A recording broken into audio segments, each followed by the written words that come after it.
Hi friends, அனைவருக்கும் வணக்கம். கலைஞர் மகளிர் உரிமை தொகை திட்டத்தில் இன்னும் 1000 ரூபாய் வரவில்லையா? உடனே மறக்காமல் இதை செய்யுங்க, முழு விளக்கம் சொல்லிட்டு கொடுத்துருக்கேன். இந்த மாதம் ஒரு புதிய அப்டேட் கொடுத்துருக்காங்க. அந்த அப்டேட் என்னன்றதை பார்க்க போகிறீங்க.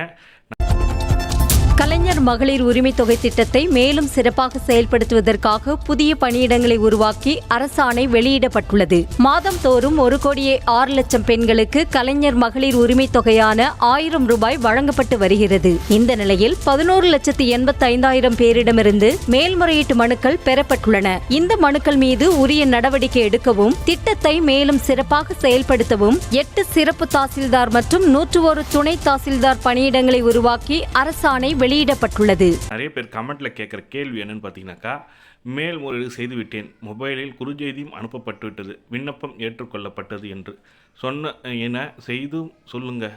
இது வரைக்கும் பணம் வரலன்னு சொல்கிறாங்க. புகார் சிஎம் செல்லுக்கு புகார் அளிக்க இருக்கிறோம், செய்யலாமான்னு கேட்டிருக்காங்க. கண்டிப்பாக புகார் அளிக்கலாம். ஆனால் இப்போ பார்த்தீங்கன்னாக்கா ஒரு தகவலும் கொடுத்துருக்காங்க. மற்றபடி பார்த்தீங்கன்னாக்கா ஸ்டேட்டஸ் செக் பண்ணிட்டேன் சார், ஆனால் பரிசீலனையில் உள்ளதுன்னு இன்னும் தான் வருது சார் சொல்லி கொடுத்துருக்காங்க. மேல்முறையீடு செய்தும் வரவில்லை ஐயா சொல்லியிருக்காங்க. ஒரு 60 வயசு மதிக்கத்தக்க மகளிர் பார்த்தீங்கன்னாக்கா அவங்களுக்கு இன்னும் அவங்க வீட்டுக்காரும் பென்ஷன் வாங்கலை, எதுவுமே இல்லை, நாங்கள் வறுமையில் இருக்கோம், எங்களுக்கு மகளிர் உரிமை தொகை திட்டத்தில் எனக்கு பணம் வரலன்னு சொல்லிட்டு நிறைய பேர் கமெண்ட்டில் கேட்டுன்னு தான் இருக்கீங்க. இதற்கான பதில் என்னன்னு பார்த்தீங்கன்னாக்கா, மேல்முறையீடு செய்து எதுவுமே எனக்கு எந்த பலனும் கிடைக்கலன்றவங்க முதல்ல உங்களோட ஸ்டேட்டஸ் செக் பண்ணுவீங்க. ஸ்டேட்டஸில் என்ன காரணத்துக்காக பரிசீலனையில் உள்ளது சொல்லிட்டு பாருங்கள். பரிசீலனையில் உள்ளதற்கான காரணம் என்ன தெரிஞ்சுக்கொண்டு நீங்கள் சிஎம் செல்லுக்கு புகார் அளிக்கலாம். இது உடனடியாக தீர்வு காணப்படுன்ற மாதிரி சொல்லி கொடுத்துருக்காங்க. சிஎம் செல்லு மட்டும் அல்லாமல் உங்கள் பகுதியில் உள்ள மாவட்ட செயலாளர், திமுக மாவட்ட செயலாளரோ அல்லது உங்கள் தலைவரிடமோ அல்லது மாவட்ட கலெக்டரிடமோ நீங்கள் புகார் மனு கொடுக்கலாம். உடனடியாக தீர்வு நடக்கும் சொல்லிட்டு கொடுத்துருக்காங்க. மாவட்ட கலெக்டர் பார்த்தீங்கன்னாக்கா வாரத்துக்கு ஒரு நாள் வீக்லி ஒன்ஸ் கஸ்டமர், அதாவது பப்ளிக் மீட் பண்ணோம்.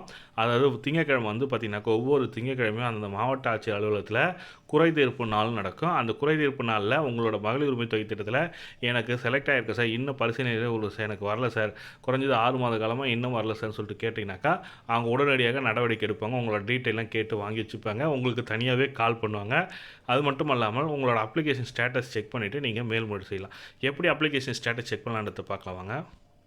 கூகுளில் போய்ட்டு கலைஞர் மகளிர் உரிமை தொகை திட்டம் சொல்லிட்டு KMUT சொல்லிட்டு டைப் பண்ணிங்கனாக்கா அதுக்கான வெப்சைட் ஓப்பன் ஆகும். அந்த வெப்சைட்டில் பார்த்தீங்கன்னாக்கா இது வரைக்கும் நம்ம அப்ளிகேஷன் ஸ்டேட்டஸ் செக் பண்ணாமல் இருந்த நிலையில் இப்போ பார்த்தீங்கன்னாக்கா உங்களுக்கு அப்ளிகேஷன் செக் பண்ணதுக்கான நிலை அறிய சொல்லிட்டு உங்கள் விண்ணப்பத்தின் நிலை அறியன்றது கொடுத்துருக்காங்க. இதை அப்ளிகேஷன் செக் பண்ணதுக்கான ஆப்ஷனும் ஓப்பன் பண்ணி கொடுத்துருக்காங்க. இந்த பார்த்தீங்கன்னாக்கா இந்த அப்ளிகேஷன் உங்களோட அப்ளிகேஷன் என்ன காரணத்துக்காக நிராகரிக்கப்பட்டது, இப்போ நீங்கள் ஆல்ரெடி வாங்கினே இருந்தீங்க, அவங்களுக்கு இந்த தகவல் கொடுத்துருக்காங்க. பொதுமக்கள் உள்நுழைவுன்னு சொல்லிட்டு இருக்கு பாருங்கள். அந்த பொதுமக்கள் உள்நுழைவில் போயிட்டு நீங்கள் யூசர் நேம் பாஸ்வேர்டு போட்டு நீங்கள் போகலாம். அதாவது ஆதார் எண் உள்ளிடவும் அதனோட ஆதாரில் லிங்க் பண்ண மொபைல் நம்பருக்கு ஒரு OTP வரும். அதை கொடுத்த உடனே உங்களோட அப்ளிகேஷன் ஓப்பன் ஆகிடும். இந்த அப்ளிகேஷன் ஸ்டேட்டஸ் செக் பண்ணிக்கலாம். அப்ளிகேஷன் ஸ்டேட்டஸ் செக் பண்ணிங்கனாக்கா இதை பேஸ் பண்ணி தான் நீங்கள் செக் பண்ணுற மாதிரி இருக்கும். அந்த கலைஞர் மகளிர் உரிமை தொகை வெப்சைட்டில் இந்த ஸ்டேட்டஸ் செக் பண்ணுறதுக்கான ஆப்ஷன் இப்போ ஓப்பன் பண்ணி கொடுத்துருக்காங்க. இந்த ஓப்பன் பண்ணதுனால என்னென்னா உங்களோட அப்ளிகேஷன் நிலை தெரிஞ்சுக்கிட்டு அதை பேஸ் பண்ணி நீங்கள் புதிய விண்ணப்பிக்கும் போது அந்த நிராகரிப்பு செய்யறதுக்கான காரணம் பூர்த்தி அடையும் மாதிரி நீங்கள் புதிய விண்ணப்பம் தொடங்கலான்ற மாதிரி கொடுத்துருக்காங்க. என்ன காரணத்துக்காக நிராகரிக்கப்பட்டதுன்னு பார்த்துங்க. இப்போ பார்த்தீங்கன்னாக்கா உங்களோட 4 சக்கர வாகனம் இருக்குது, இல்லை யூனிட் அதிகமாக ஓட்டியிருக்கீங்க, அப்படின்னா நீங்கள் இன்கம் டேக்ஸ் ஃபைல் பண்ணியிருக்கீங்க, இப்படின்ற மாதிரி நிறைய பேர் சொல்லியிருக்காங்க. அதுவும் இல்லாத தேர்தலில் பார்த்தீங்கன்னாக்கா மக்கள் நிறைய பேர் குறையாகவே சொல்லிட்டு இருக்காங்க.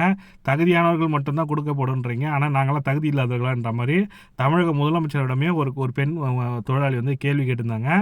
அதற்கு தகுந்த நடவடிக்கை எடுக்கப்பட சொல்லியிருந்தாங்க. அந்த நடவடிக்கை தான் இப்போ பார்த்தீங்கன்னாக்கா அப்ளிகேஷன் செய்திருக்காங்க. செய்த தங்கள் ஆதார் எண் எங்களிடம் தரவு பட்டியலில் இல்லை சொல்லி கொடுத்துருக்காங்க பாருங்கள். இந்த நிலையினால தான் உங்கள் அப்ளிகேஷன் ரிஜெக்ட் ஆகிருந்ததுன்னா இப்போ உங்களோட ஆதார் எண்ணை இணைக்கும்படி கேட்டிருக்காங்க. இதை பேஸ் பண்ணி நீங்கள் அப்ளிகேஷன் ஸ்டேட்டஸ் செக் பண்ணிங்க. இந்த தகவல் தான் உங்களுக்கு தரணும்னு நினச்சேன். இந்த வீடியோ பிடிச்சிருந்தால் லைக் பண்ணுங்கள், கூடிய சப்ஸ்கிரைப் பண்ணுங்கள். தேங்க்யூ.